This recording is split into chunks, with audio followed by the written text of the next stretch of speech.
Sadhguru, what about when people say that we were created by God? See, obviously you did not create yourself, that's for sure.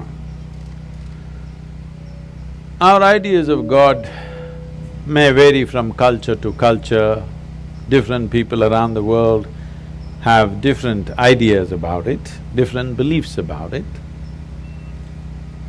But why we came to this idea is this: we all crawled out of our mother's wombs and you see a newborn child how he's looking.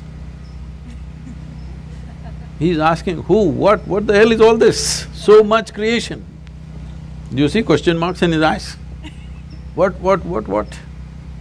So much. Who did all this? Obviously, first he looks at his mother. Well, the mother delivered you, but she can't deliver the planet. Then you look at your father, well, obviously he can't do all this. Then you looked at every other adult around you, nobody seems to be capable of doing all this. Then being human beings, we say, there is a big human being sitting up there, he does all this. I'm sorry ladies, he's a man.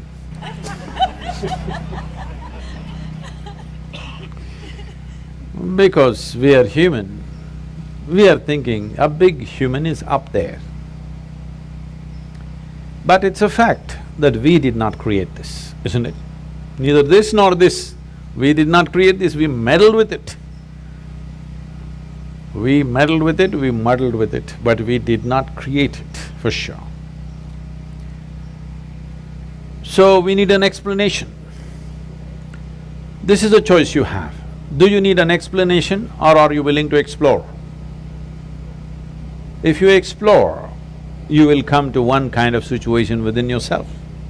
If you come to agreement with some explanation that somebody gives you, the only choice is either to believe it or disbelieve it. If you believe it, you will become confident. It'll not bring any clarity, it'll bring you confidence. If you disbelieve it, you will be confused. If you're joyfully confused, it's very wonderful. But most people don't know how to handle their confusion joyfully. When they get confused, they make themselves miserable. But the most wonderful thing in human intelligence is to recognize what you do not know as you do not know.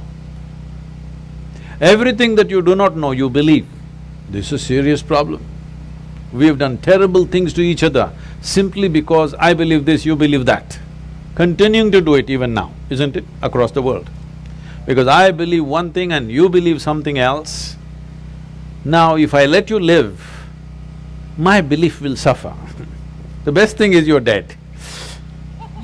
Yes because you believe something else is the truth and I believe something else is the truth, now both of us can't live in one place. We can pretend for some time. When it comes to real issues, we can't be in one place. Why is it it's so difficult? If you really have a working intelligence, you must be able to see what I do not know as I do not know, isn't it? Is it not very human and very wonderful to see what I do not know, what's the big deal about it? If you see I do not know is an immense possibility. Only when you see I do not know, the possibility of knowing becomes a reality. If you see I do not know, the longing to know, the seeking to know, and the possibility of knowing becomes a living reality. Everything that you do not know, you believe. You have to be only among your kind. If you are with another kind of people, either they should not exist or you should not exist, that's all it'll lead to. So this is something that we have to come to, because human intelligence is at its best when it does not know. If I just think I know, I will become stupid because I have my conclusions about everything. If I see I do not know, intelligence is full on, isn't it? You want to keep your intelligence in a working mode or a off mode? You saving it for another place? No, I want to know because it looks like that. A lot of people are saving it for elsewhere. No, you need it here. If you need it here, Please look at this and see. When you see I do not know, you become very conscious, very aware, very alert. Is it true? When you think I know, you do the dumbest and idiotic things, very gross things, yes or no? Yes. If you really see I do not know, you have fight with nobody. You have no fight with anybody, isn't it? Yes. I know is always a fight. So in the yogic culture, there is a phenomena. I'm calling this a phenomena because today, this evening, you may not understand what I'm saying, but if you invest some time and energy, you will understand.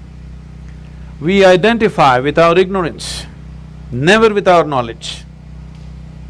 Because it doesn't matter how much you know, if you read the libraries on the planet, still what you know is the minuscule in this existence, isn't it? Hello? Yes. But your ignorance is boundless. Yes or no? Yes. So, if you're identified with your ignorance, you will be borderless, boundless human being.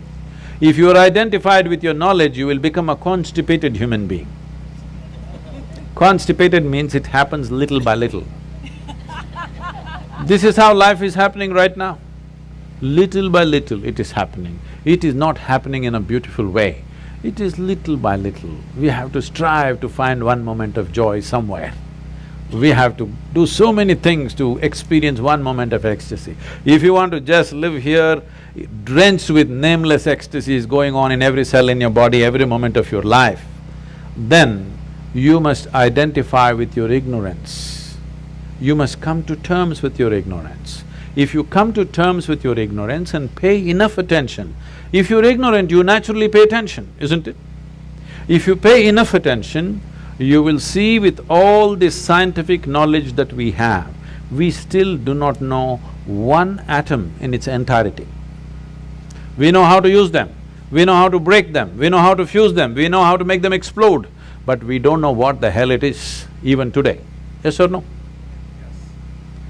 So if you pay enough attention, you clearly realize you don't know a thing. Well, he asked that question, this is all I did. When I was just 4.5 years of age, I suddenly realized I don't know a thing. So if somebody gave me a glass of water, I'm just looking at the water because I do not know what is water. Well, I know how to use the water, but I don't know what it is. Even today you don't know what it is. If I find a leaf, I'm staring at it for 4-5 hours. If I sit up in my bed, I'm just staring at the darkness for the entire night. My dear father, being a physician, he started thinking I need psychiatric evaluation. So this boy is simply staring at something all the time. My problem is I look at this, I still don't know this, so I'm not able to shift my attention to anything else. If I look at this, I'm just looking at this because I've still not figured this out. So if you pay enough attention, this universe opens its doors only to those who pay enough attention.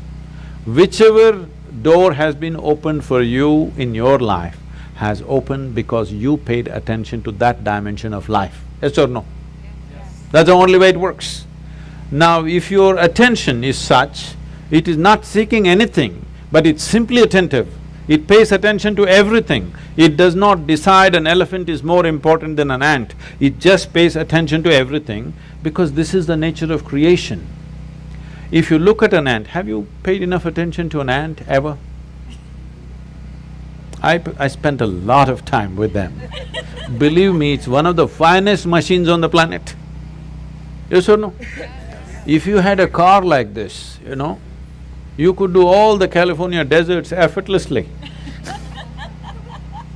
It's such a fine machine, it's not a simple thing.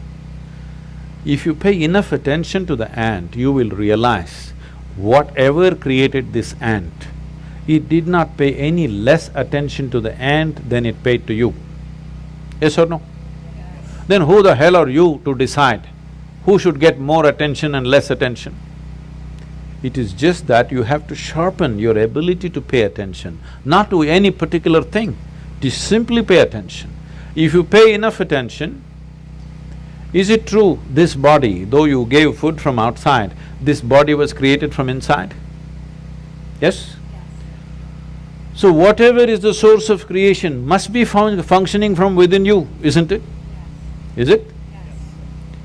So, when you don't know what is the nature of the source of creation, you may use in English language. In India we have many words.